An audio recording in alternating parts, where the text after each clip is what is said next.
Parties agree the removal of Public Protector Busisiwe Mkhwebane and the removal of 2 judges is not something to celebrate, but they agree these decisions taken by Parliament is proof that the constitutional provisions are working. I think when one looks at, for instance, how we utilized the rules that pertain to the removal of the public protector and how we initiated that Section 194 process, how we also utilized the rules to initiate the Section 89 process, which seeks to impeach the president.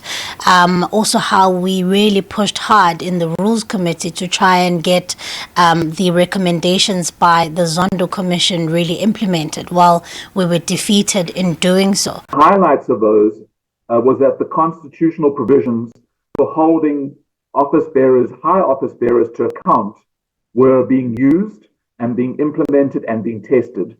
And so participating in, for example, the ad hoc committee on whether the public protector should be removed from office, that was a highlight, but it was also a low light. It's also the first parliament where a speaker resigns under these circumstances. So it was a bad situation from that perspective.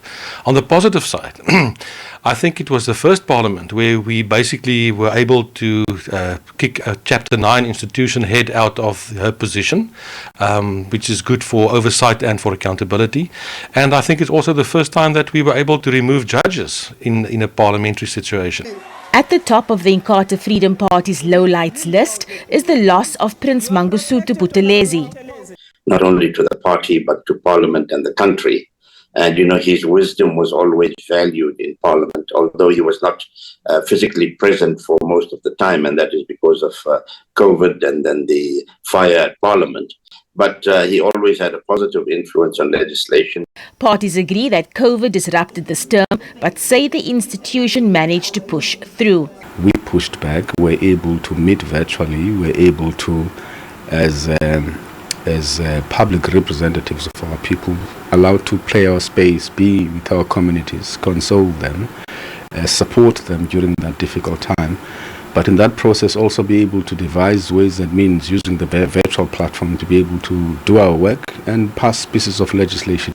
The Parliament fire of 2022 naturally came as a blow to the institution, especially since it was so hot on the heels of the pandemic. But MPs have thanked parliamentary staff for their efforts in keeping the institution running in spite of all these challenges. Abra Babia, SABC News, Parliament.